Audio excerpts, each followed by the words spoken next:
Hola. Bueno, quería grabar aquí, pero no me da la luz, entonces vamos a grabar aquí. ¡Ah! Es que no sé cómo hacer para que se vea pro. Pangea. Hoy día vengo a explicar cómo es que El chico que dibujaba constelaciones, que es un libro hermoso de Alice Kellen, explica a la perfección uno de los facts culturales más importantes y complejos de explicar de la tercera ola de feminismo.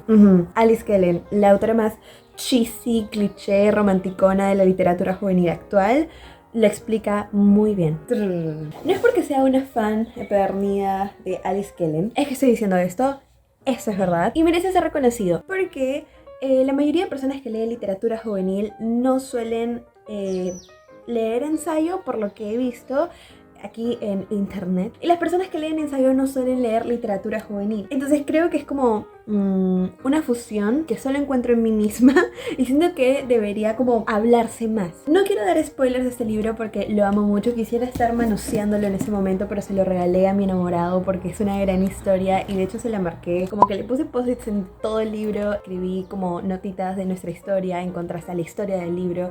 Es una hermosa historia, una perfecta narración, pero aparte de romántica también tiene un fact importantísimo, que es que también te cuenta la historia de un país y que en el prólogo Alice Kellen comenta que, no tengo el libro aquí, pero sí me acuerdo que en el prólogo ella comenta que aparte de la historia de sus abuelos, que fue en la que se inspiró para escribirlo, también es un pellizco de la historia de un país. Y yo diría que también es la historia cultural de la tercera ola. ¿Por qué? Sin spoilers, la historia de Gabriel y Valentina, que son los protagonistas, es narrada por décadas, los 60, 70, 80, 90 y siglo XXI, lo cual es una estructura bastante creativa y bonita, en la cual, aparte de contarnos su propia historia, esta también por default está aliada a diferentes momentos históricos de España, como por ejemplo la dictadura, la música, la cultura, diferentes facts, pops que aparecieron en el momento, que hacen la historia muchísimo más genuina. Pero ¿dónde entra el feminismo acá? Pues en la década de los 60, Valentina va a desarrollar diferentes problemas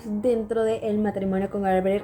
Spoiler, se casaron. Sí, ya todos sabemos que se casaron. Dentro de los cuales el principal dentro de este capítulo será el problema sin nombre, que de hecho así se llamaba en la tercera ola. Ahora pongámonos dentro del plano feminista. ¿Qué es el problema sin nombre? El concepto de este problema es este sentimiento miserable que van a comenzar a tener las mujeres en la tercera ola. Para contextualizar, en la segunda ola de feminismo las mujeres consiguieron el voto, ¡yay! Pero muchos países que no querían cederlo terminaron haciéndolo, ya que la mayoría de mujeres que trabajaban, la mayoría de personas que trabajaban eran mujeres en algún punto, ya que la mayoría de hombres se fueron a las guerras. Pero post Segunda Guerra Mundial, como que los hombres come back y pues ellos comienzan a trabajar. Y la mayoría de mujeres, o por lo menos las que vivían bien y estaban casadas, pues regresaron a las labores domésticas del hogar, siendo esta como su única función. ¿Qué es lo que pasa? Que después de conseguir el voto, tener independencia, poder tener una personalidad o identidad más allá de ser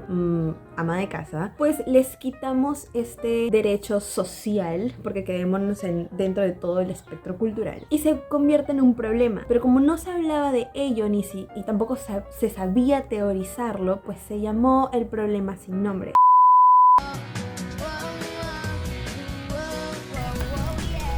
Hola, vengo de la edición a intrometerme en mi propio video. No se le llamó el problema sin nombre porque no se sabía cómo llamarlo o cómo teorizarlo, sino que estas costumbres de dejar tu identidad o tus objetivos o tener metas más allá de casarte y tener una familia y ser esposa eran tan fuertes y estaban tan arraigadas a una estructura social, a un paradigma, que pues no era cuestionable. Por ende era un problema, pero no se podía denominar como tal. Entonces el desconocimiento de esta cuestión es a lo que se le llama el problema sin nombre, y solo cuestionándolo es como podemos llamarla así y entender de qué se trata. Fin de la interrupción.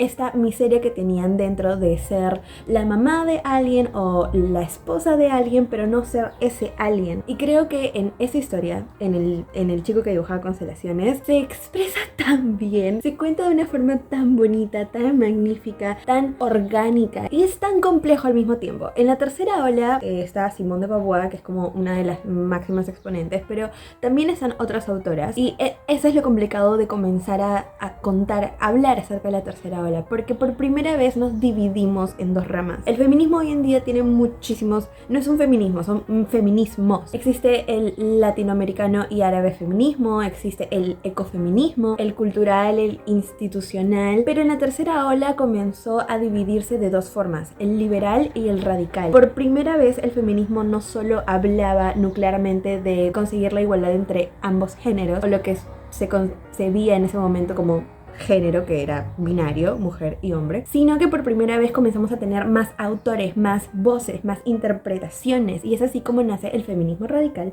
y el feminismo liberal. Y dentro de estos conocemos a una nueva autora llamada Betty Friedan, la cual hizo un increíble estudio llamado La mística de la feminidad, donde se exponía este problema de manera más palpable, el que las mujeres regresen a casa, que se sientan vacías, el no poder trabajar. Es un estudio acerca del padecimiento, lo cual me recuerda bastante a el rostro no tiene guerra, no, la guerra no tiene rostro de mujer. Acá lo tengo.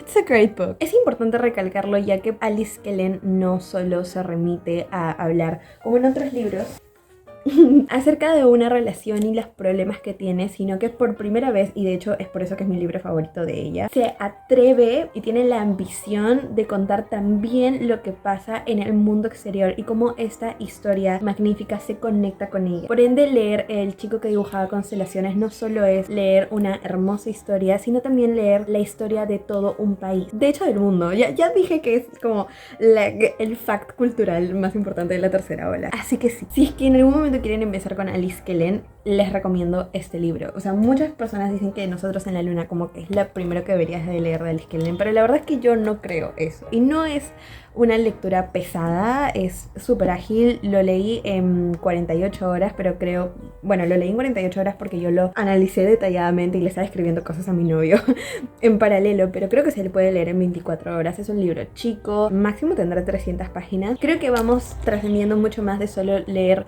como autoras, o sea, libros femeninos. Siento que el tema de la lectura femenina puede ir mucho más allá de leer un estudio o leer libros escritos por mujeres. Creo que existen facts escondidos que podemos también analizar, sacarlos y estudiarlos. No ha sido un video muy complejo, pero quería explicarlo porque hace tiempito lo tengo. Lo hice en un TikTok, pero siento que merecía hacerle un video de YouTube porque realmente me apasiona mucho el tema, porque me gusta mucho la autora y, again, como dije en el principio, creo que estos dos géneros tan, no quiero decir opuestos, estos géneros que no suelen tocarse, deberían hacerlo y deberían conocerse y amarse. Así que he terminado.